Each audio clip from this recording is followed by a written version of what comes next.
Demons, and it's gonna hurt me more than it hurts you. Episode 2, The Whole Enchilada, opens in a graveyard. I'm fairly sure this is the same graveyard where shit went down back in Deptford Voodoo and Urban Gothic.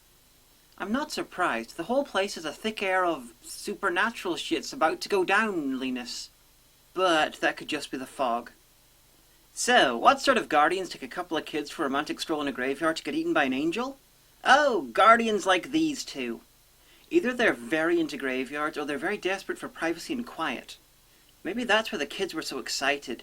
The guardians lied to them and told them that they'd find ghosts and shit if they ran very far away, kept quiet and searched a lot.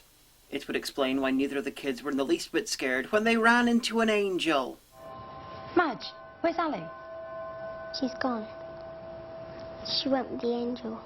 Best performance as someone on tranquilizers that I have ever seen from a kid. This place looks like New Orleans after a Triffid invasion. Ready to reference something much better than this? Of course you are. Oh, God, Mark, where is she? I told you. The angel took her up to heaven.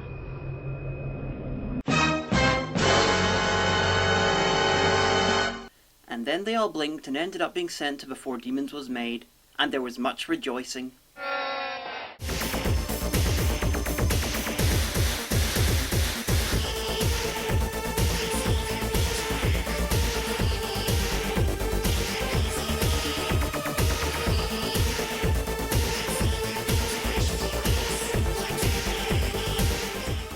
Post-improved intro, Luke is in serious training for his amazing mutant Van Helsing abilities that he had even with no training. So, pointless. Philip Glenister's giving his mouth a good workout too. He needs to be on the top of his game to hold on to that accent. Makiwara. Centuries-old martial arts device. All striking points may be used. Knees, elbows, feet, hands. The Whole Enchilada. Correct. Shouldn't you have mentioned that before training began? Or even better, shouldn't you have let the guy actually training Luke have a line? That's what he's there for.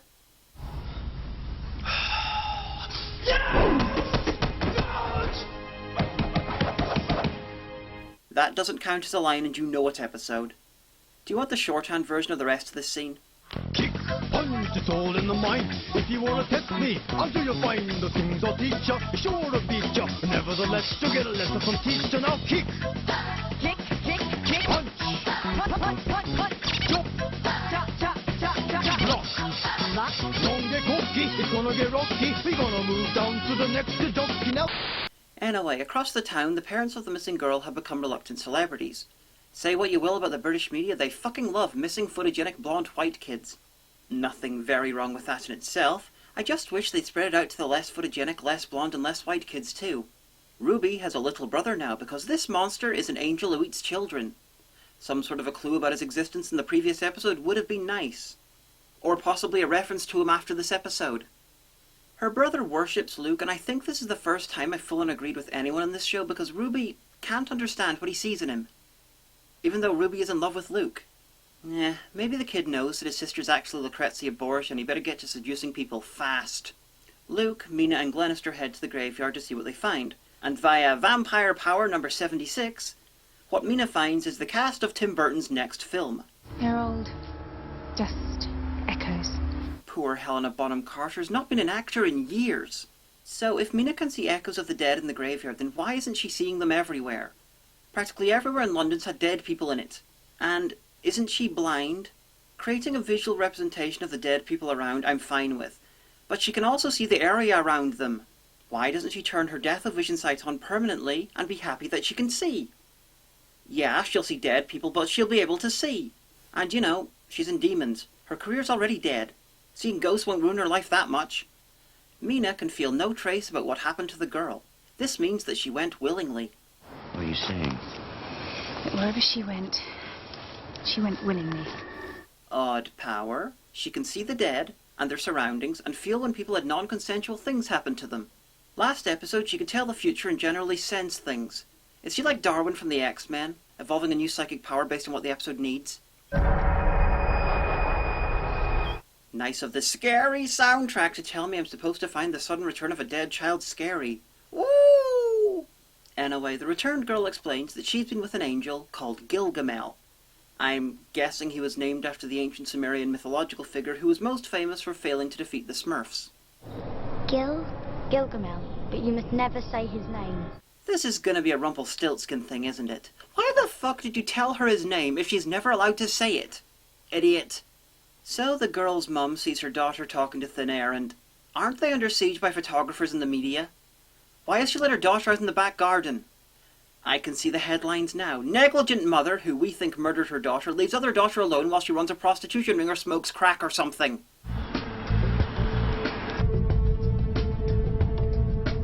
What now? Drive around the block. Okay, so who's driving Luke and Glenister? Ruby can't drive and Mina's blind. And the person driving is clearly a man. Do they keep a fifth character in the closet just for such an occasion? Pardon me, ma'am, but you look like you could use a little help. Did we miss a scene? 1 second she's concerned about her daughter, and the next scene they climbed over a wall to get away from the photographers, who were strangely absent in the last scene. Anyway, none of the photographers bother following the car. Episode? You do know that idiots like that have actually caused the deaths of people through them following in high-speed vehicles, right? Still, what with Luke having a house and Philip Glenister having an underground mansion, I'm sure they'll go somewhere nice and secure to advance the plot. Oh, son of a bitch. An open field! She's been hunted by the media and you take her to a fucking park and you get coffee. That's stupid! It hurts! Luke tries to get the kid to open up about what she saw. Apparently, no one told him that she's been very open about what she saw. A fucking angel! People not believing her about that is why the media are after her parents. Thank you, little girl, for running off and ending the scene early-ish. They discuss angel sightings in history and mention the Angel of Mons, a fairly famous piece of bullshit from World War I, and possibly an interesting subject for a future episode of Doctor Who. Anyway, interested in finding out just how inaccurate the show's dating for Abraham Van Helsing is? Remember last episode where I guesstimated they thought Dracula took place in 1790? Well, it's suddenly even worse than that. And I've been right back to Van Helsing in 1642. Guess what? No angels. Yes, and this guy has the Piltdown Man of accents, so clearly fake is more like a skull superglued to an orangutan's jawbone than an actual accent. So Glenister and Mina decide that the girl's disappearance is just a regular everyday disappearance, but Luke has the super-duper master race genes and has decided otherwise. So he drags Ruby to talk to the little girl, because the episode still thinks that she's keeping quiet about who kidnapped her sister. Idiots! She said an angel did it. She's been open about it. Yeah, since then the sisters come back and told her not to give the angel's name, but you're not asking about that. You're constantly trying to reconfirm what you already know. An angel fucking kidnapped her. This could be so easily corrected. Ahem, little girl, I know you said that an angel kidnapped your sister, but is there anything else you could mention? Such as maybe the angel's name? But no, they're acting as though she has said exactly nothing about what the fuck has happened. Anyway, Ruby bribes the kid into giving them the name Gilgamel, although I'm fairly sure the kid just had enough of them constantly asking questions that she's already answered, and just wanted that part of the fucking episode over and done with. So, now they have the name, time for some intense, searching through documents action. I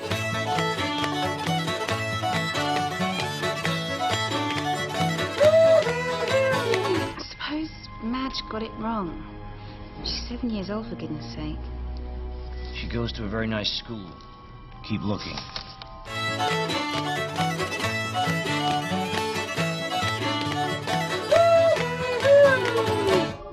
Gilgamel, Fugite, Travesti. I don't know what I find more amusing, Glenister's idea that good schools can't have kids who aren't good with words, or the fact that he's proven right when they find reference to Gilgamel in some 3-month-old looking parchment. Still, they're too late to stop this kid being kidnapped by the dead ghost girl and her CGI pimp. So Glenister takes Luke to see Father Richard Wilson, apparently so fresh off the set of BBC's Merlin that he forgot to take the stupid-looking wig off. And Richard Wilson's quite surprised to see a living Van Helsing. I do not believe it! Anyway, because he's about 760 years old, Richard Wilson knows everything. Gilgamel is not an angel, he's a demon, pure and simple. A grade 9 entity. Any fool would know that. In one line, he's already more useful than the entire main cast. Why isn't he hunting the supernatural things? He's competent, he's not said anything echoing Nazi policies about race, and his accent's real. He even hates Philip Glenister. Clearly, he would have been a much better lead than any of the regulars. You know, I was kind of hoping that, after all these years, you and I might get on a little, you know? Let bygones be bygones. And a phrase close to your colonial heart. Dream on. So the church just happens to have a direct connection with Gilgamel and a saint who died fighting him. A connection so direct that they happen to have a special Gilgamel killing sword and an orb of amazing glowingness that it's sure to be useful later on. What a stroke of luck! Then suddenly Luke's in a car with a friend of his who might be Moss from the IT crowd's younger brother, Ruby, and her brother who messes with the orb. Yes, of course, the holy gas grenade of Antioch! That's one of the relics Brother Maynard carries. The orb is used to attract Gilgamel. It's leaking, and worst of all, Luke has a driving test to do. Oh, the ever-fucking tension of it all. To save you from that tension, he fails the driving test because of a girl ghost. You're welcome. So, the whole episode, Gilgamel and his little girl avatar have been looking for kids with a particular smell. The smell of... well, I'll let the blind Victorian vampire explain. He's attracted by the odour of sanctity, The what? the smell of saintliness. I don't know what that says about the little girl's sister who didn't smell right. Whatever it says, series just got dark. Anyway, Ruby's little brother now smells like sainthood, because the holy gas grenade opened up all over him and the terrifying little girl's now after him. The little girl who walks consenting victims to a graveyard while Gilgamel grabs them. Horrifying! Unless that evil kid sprouts some new and unexplained powers, I'm not seeing how he's going to get taken.